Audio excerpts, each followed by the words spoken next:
More and more refugees from France want to go to Great Britain. The numbers are reaching racket levels, and Great Britain wants to stop that.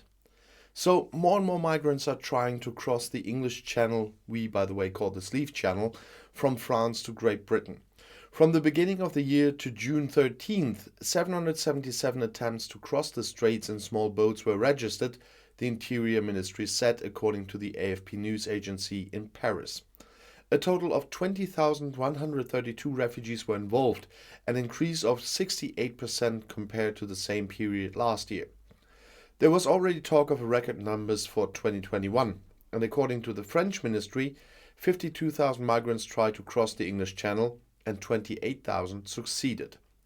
For years, migrants have wanted to cross the English Channel to Great Britain from the northern French port cities.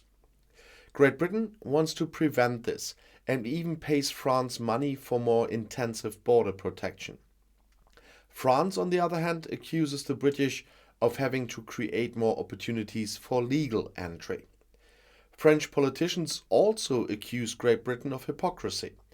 On the one hand, there is talk of fighting migration. On the other hand, the British have made it very easy for immigrants to find employment in the country. The first British deportation flight to Rwanda was stopped at last minute, so that won't help either at the moment. The European Court of Human Rights ordered the suspension. The British government still wants to stick to the plan, though. Great Britain is sticking to the planned deportation flights to Rwanda even after a temporary stop by the European Court of Human Rights, the ECHR. The British government will certainly take action against the judge's verdict, said Labour Minister Therese Coffey in Sky News.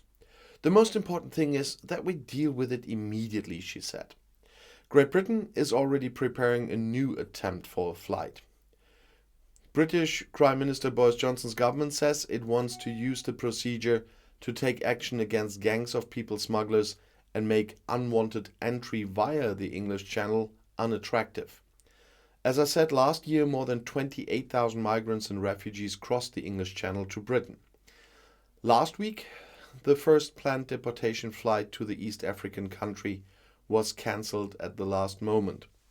The Strasbourg court had said the deportation should be suspended until the UK courts had reached a final decision on the legality of the deportations. It is about the access of deportees to fair procedures in Rwanda and the classification of the country as safe. This decision is scheduled for July. The Human Rights Court in Strasbourg is not part of the EU, but of the Council of Europe, and is therefore responsible for Great Britain even after Brexit. Labour Secretary Coffey said no when asked if Britain was considering changing its relationship with the court. At this point in time, I'm not aware of any decisions or even hints in this direction, said the minister.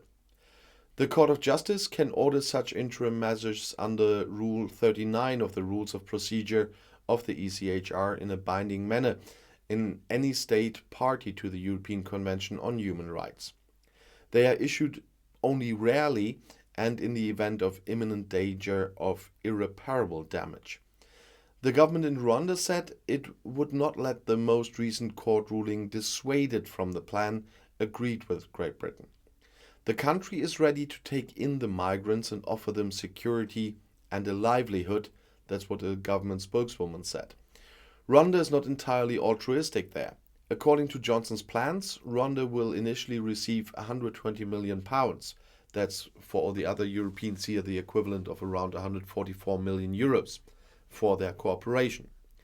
With the flight, London wanted to herald its controversial Rwanda Pact, with which the Conservative government wants to deter other people seeking protection from entering the UK.